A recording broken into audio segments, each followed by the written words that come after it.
Friends, welcome back to my channel.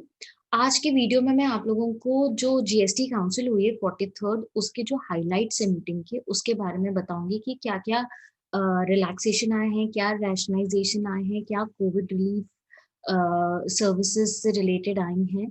ये अब मैं आपको बताऊंगी।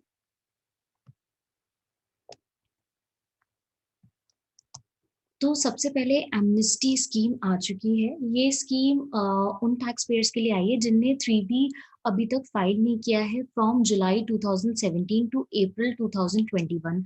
अब वो रिटर्न अगर फाइल करते हैं 1 जून से लेके 31 अगस्त के बीच में, तो जो लेट फीस अप्लाई होती अभी तक इतने पीरियड की, उसको कम कर दिया गया है। अब जो मैक्सिमम लेट फीस लगेगी अगर निल रिटर्न है उनके, तो 500 पर रिटर्न लगेगी, और अदर देन निल रिटर्न है तो 1000 पर रिटर्न लगेगी। 500 में सीजीएसटी कंपोनेंट 250 रहेगा और एसजीएसटी कंपोनेंट 250 रहेगा।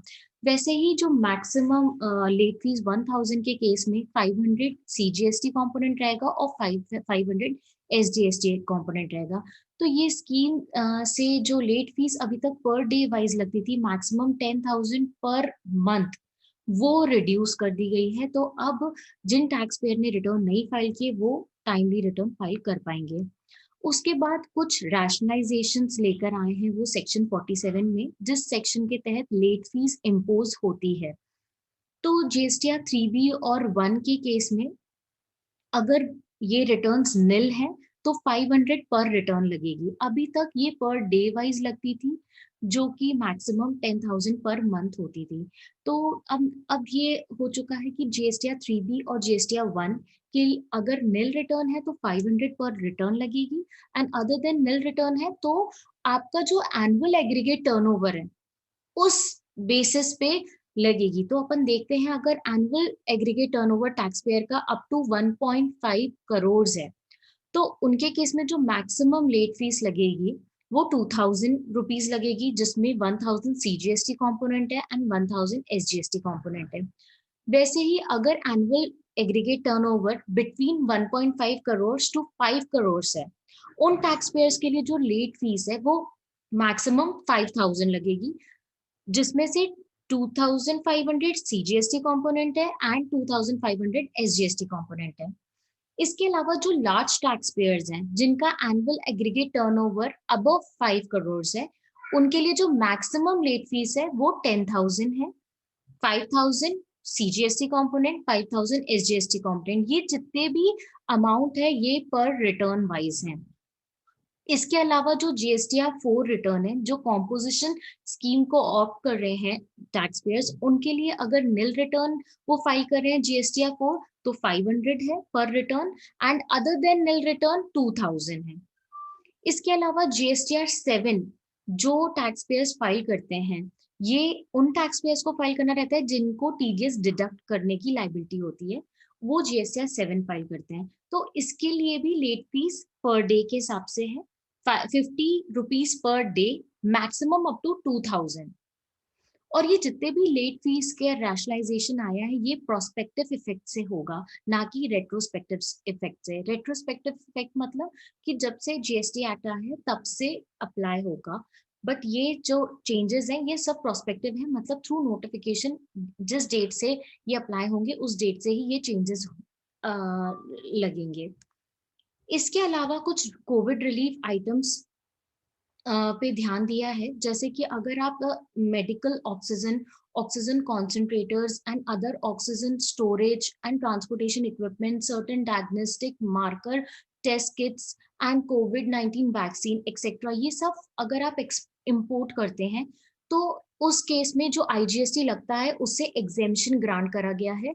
और ये जो एग्जेम्पशन है ये अप टू 31 अगस्त 2021 के लिए अवेलेबल है, मतलब आप इस पीरियड तक इसको इंपोर्ट करते हैं ये सारे गुड्स को, तो उस पे आईजीएसटी नहीं लगेगा। और अगर आप इनको इंपोर्ट करते हैं for free distribution, free of cost, तो उस पे भी आईजीएसटी नहीं लगेगा। ये पूरा एक्सटेंशन 31 अगस्त 2021 तक के लिए आया है। इसके अलावा जो ब्लैक फंगस के केसेस अभी राइज हो रहे हैं उसको भी देखते हुए जो टेरिसिन बी इंजेक्शंस जो इंपोर्ट होते हैं, उस पे भी आईजीएसटी का एग्जेम्पशन ग्रांट करा गया है।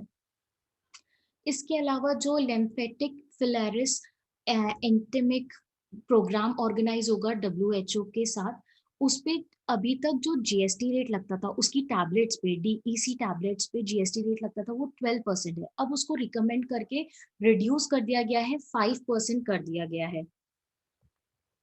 इसके अलावा कुछ जीएसटी रेट्स पे भी चेंजेस लेकर आए हैं।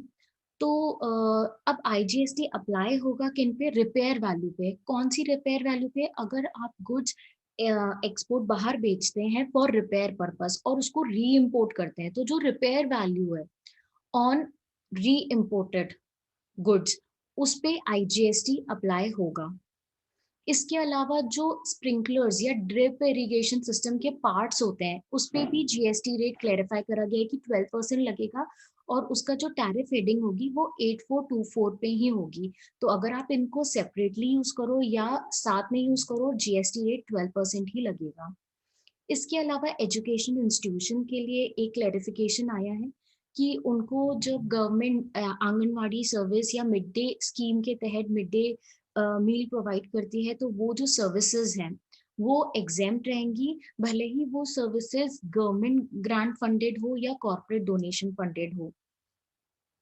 इसके अलावा national board of examination, central और state examination board entrance examination conduct करती है और उसके रिलेटेड फीस चार्ज करती है। तो जो फीस चार्ज कर रही है उस पे भी जीएसटी एग्जेम्पशन आया है, ये क्लेरिफाई किया गया इस काउंसिल मीटिंग में।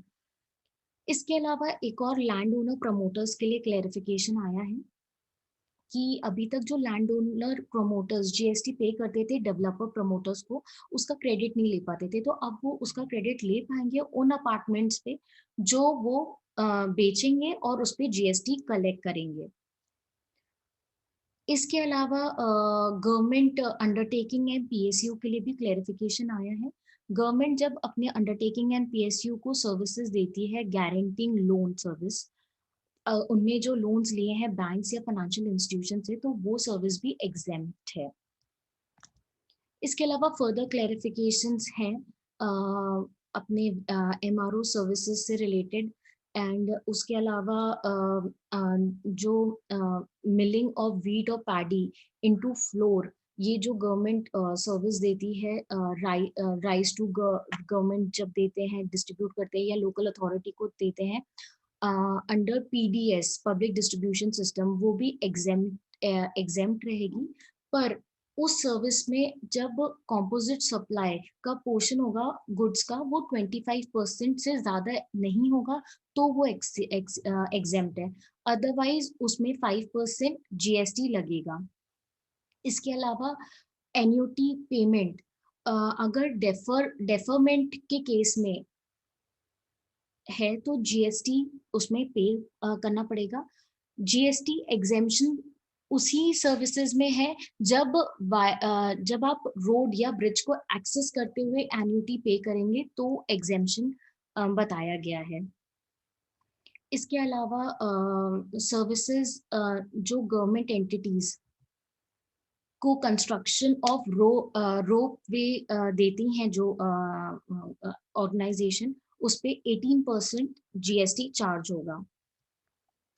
ये तो कोविड रिलीफ सर्विसेज अपन ने देखी। अब इसके अलावा जो late fee and interest waiver आया है फर्दर, अभी इससे पहले जो 1 मई को नोटिफिकेशन आया था, उसमें मार्च एंड अप्रैल मंथ से related GST 3B and 1 and IFF के लिए late fee and interest waiver का नोटिफिकेशन आया था। उसको फर्दर उनने मतलब बेनिफिट प्रोवाइड करा है small tax payer and large tax payer के लिए इस काउंसिल मीटिंग में। तो अपन सबसे पहले स्मॉल टैक्स पेयर्स का देख लेते हैं। अगर aggregate turnover up to 5 CR है, तो वो स्मॉल टैक्स पेयर्स की कैटेगरी में आएंगे। तो उनके जो मार्च एंड अप्रैल मंथ की रिटर्न है, उसमें जो इंटरेस्ट अप्लाई होगा, अगर वो विद इन टाइम नहीं फाइल करते, तो फर्स्ट 15 डेज के लिए नील रिटर्न रहेगा। उसके बाद जो 45 days for March month and 30 days for April month, मतलब ड्यू डेट के बाद जो 15 दिन है उसमें तो कोई इंटरेस्ट चार्ज नहीं होगा, बट 15 दिन के बाद मार्च महीने के लिए 45 डेज के लिए 9% रेट है इंटरेस्ट का, और अप्रैल महीने के लिए 30 डेज, 15 डेज के बाद जो 30 डेज है अप्रैल मंथ के लिए, उसमें 9% लगेगा। और ये पीरियड भी जब एग्जॉस्ट होता है तब तक आप रिटर्न नहीं फाइल करते हैं तो नॉर्मल 18% चार्ज होगा इंटरेस्ट।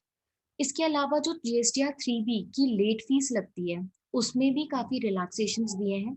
जब आप मार्च महीने की रिटर्न फाइल करेंगे, अगर आप ड्यू डेट पे नहीं कर पाते हैं, या फिर आप क्वार्टरली मार्च एंडिंग की रिटर्न उसको भी आपने टाइमली फाइल नहीं कर पाए हैं ड्यू टू दिस कोविड-19 पैंडेमिक, तो उसके लिए रिलैक्सेशन है 60 डेज का for March month GSTR 3B and quarterly ending March GSTR 3B। उसके लिए 60 डेज का उनने रिलैक्सेशंस दिया है लेट फीस के लिए, कि 60 डेज तक लेट फीस नहीं लगेगी। एंड अप्रैल मंथ के लिए भी रिलैक्सेशन आया है फॉर 45 डेज, कि 45 डेज तक आपको लेट फीस नहीं लगेगी फ्रॉम द ड्यू डेट। इसके अलावा जो कॉम्पोजिशन स्कीम टैक्स पेयर्स हैं, उनके लिए भी रिलैक्सेशन आया है इंटरेस्ट में। जो उनकी ड्यू डेट है, ड्यू डेट के फर्स्ट 15 डेज तक कोई इंटरेस्ट नहीं लगेगा। उसके बाद जो नेक्स्ट 45 डेज है उसमें 9% से इंटरेस्ट लगेगा, और 45 डेज के बाद नॉर्मल 18% से लगेगा। इस काउंसिल मीटिंग में उन्होंने मई मंथ को भी ध्यान में रखा है, क्योंकि अभी भी काफी जगह लॉकडाउन चल रहा है, तो जिसके तहत मई मंथ की रिटर्न भी डिले हो सकती है। तो मई मंथ के रिटर्न के लिए भी इस बार रिलैक्सेशन उन्होंने सेम यही दिया है कि जीएसटीआर 3B अगर आप टाइमली फाइल नहीं कर पाते तो उसमें जो इंटरेस्ट है फर्स्ट 15 डेज के लिए निल रहेगा। उसके बाद नेक्स्ट 15 डेज के लिए 9% लगेगा, and after the further 15 days extension normal 18% लगेगा।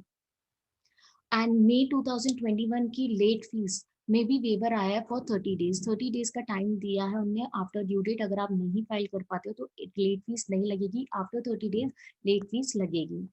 ये तो हमने जो अभी बात करी वो स्मॉल टैक्स पेयर्स के लिए करी। अब हम लार्ज टैक्स पेयर्स का देख लेते हैं, जिनका turnover aggregate turnover more than 5 CR है, उनको लार्ज टैक्स पेयर की कैटेगरी में डाला है।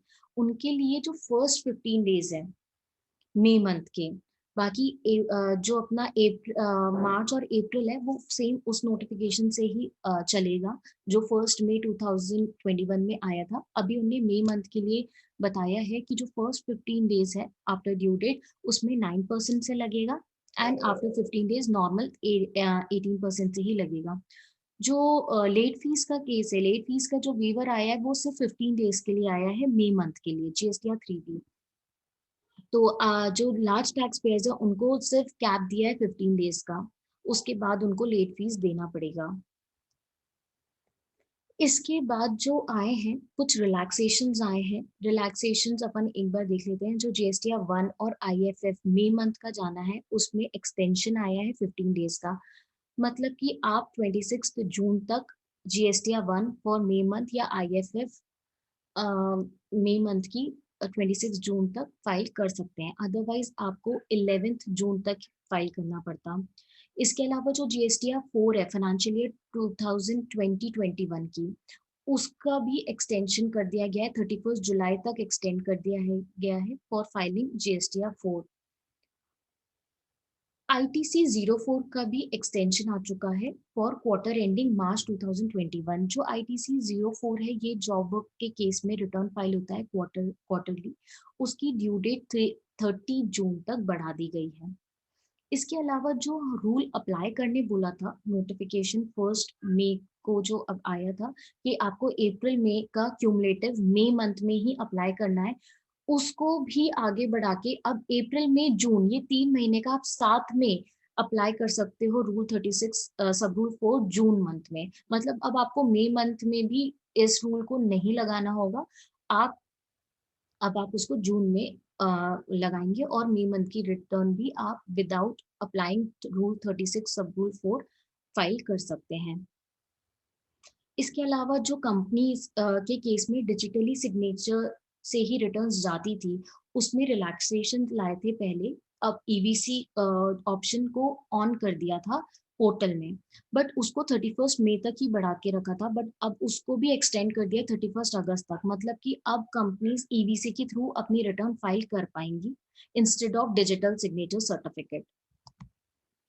अदर बेनिफिट्स क्या लेकर आए हैं? तो अदर बेनिफिट्स सेक्शन 168 ए में रिलैक्सेशन लेकर आए हैं। Time limit for completion of various action by any authority और by person under the GST act which falls during period 15th April to 29th June. इस पीरियड में जो भी अथॉरिटी, जीएसटी अथॉरिटी या कोई पर्सन को कुछ एक्शंस करने थे, जैसे अपील के केस में, या कोई नोटिस इशू करना था, या कुछ डॉक्यूमेंट सबमिट करने थे 15th अप्रैल से 29 जून तक, अब उसको एक्सटेंड करके 30th जून कर दिया है। क्या है कि आप वो 30th जून तक कर सकते हैं। पर अगर सुप्रीम कोर्ट का कोई ऑर्डर है जो कि मोर बेनिफिशियल है, तो उसको अप्लाई करा जाएगा। इसके अलावा एनुअल रिटर्न जो फाइनेंशियल ईयर 2021 की है, उसमें कुछ सिंप्लीफिकेशंस लेकर आए, अमेंड कराए सेक्शन 35 एंड 44, जिससे जो जीएसटीआर 9C है, 9C ऑडिट रिटर्न है, जो चार्टर्ड अकाउंटेंट से ऑडिट करना था, वो बजट 2021 में खत्म कर दिया गया था। इंस्टेड रिकंसिलेशन स्टेटमेंट लेकर आए थे कि अब जो टैक्स पेयर्स है वो ऑडिट करवाने की जगह एक रिकंसिलेशन स्टेटमेंट भी फाइल कर सकते हैं सेल्फ सर्टिफाइड बेसिस पे। वो उसके रिगार्डिंग आया है कि अब आपको चार्टर्ड अकाउंटेंट से ऑडिट नहीं करवाना, अब आप सिर्फ सेल्फ सर्टिफाइड बेसिस पे ही ये statement, reconciliation statement GSTR 9C वो अपलोड कर पाएंगे। और ये जो चेंज है ये फाइनेंशियल ईयर 2021 से आया है। 2021 में मतलब आप रिकंसिलिएशन स्टेटमेंट अपलोड कर सकते हैं सेल्फ सर्टिफिकेशन बेसिस पे, चार्टर्ड अकाउंटेंट का अब कोई रोल नहीं रहेगा। इसके अलावा जो एनुअल रिटर्न है, वो जिनकी turnover, aggregate annual turnover up to 2 CR है, उनके लिए ऑप्शनल करा है फाइनेंशियल ईयर 2021 का। मतलब जो असेसीज जिनका एनुअल एग्रीगेट टर्नओवर 2 CR तक है, वो एनुअल रिटर्न चाहे तो 2021 का फाइल करें या नहीं करें, वो भी हो सकता है। इसके अलावा जो रिकंसिलिएशन स्टेटमेंट 2021 का आया है, वो जिनके एनुअल एग्रीगेट टर्नओवर 5 CR से ज्यादा का है, उनको फाइल करना पड़ेगा 2021 का रिकंसिलिएशन स्टेटमेंट। ये तो रहे हाइलाइट्स अपने जीएसटी काउंसिल के। इसके अलावा एक बजट 2021 में भी चेंज लेकर आए थे कि इंटरेस्ट इंटरेस्ट किस अमाउंट पे अप्लाई होना चाहिए, कौन सा जो आपकी लाइबिलिटी है, जीएसटी लाइबिलिटी, क्या वो ग्रॉस वाली या आफ्टर टेकिंग आईटीसी जो नेट लाइबिलिटी होती है उस पे आपको इंटरेस्ट जमा करना है। इस पे काफी कंफ्यूजन था। उसके रिगार्डिंग बजट 2021 में उनने बताया भी था कि ये हम आगे प्रपोजल रख रहे हैं कि नेट कैश बेसिस में आप इंटरेस्ट पे कर सकते हैं। उसको उनने काउंसिल मीटिंग में अपने डिसीजन में इंक्लूड कर लिया है, एंड सेक्शन 50 को अमेंड करके अब वहाँ नेट कैश बेसिस इंक्लूड कर दिया। मतलब अब आप जब इंटरेस्ट कैलकुलेट करेंगे अपना जीएसटी पे करते टाइम, अगर आप जब लेट पे करते हैं, तो वो आप नेट कैश बेसिस पे ही करेंगे। तो होप आपको ये सारे हाइलाइट्स जीएसटी काउंसिल के समझ आए होंगे। अगर आपको कोई डाउट है तो आप मुझे कमेंट सेक्शन में बताएं, और मेरे इस वीडियो को लाइक करें, चैनल को सब्सक्राइब करें। Thank you.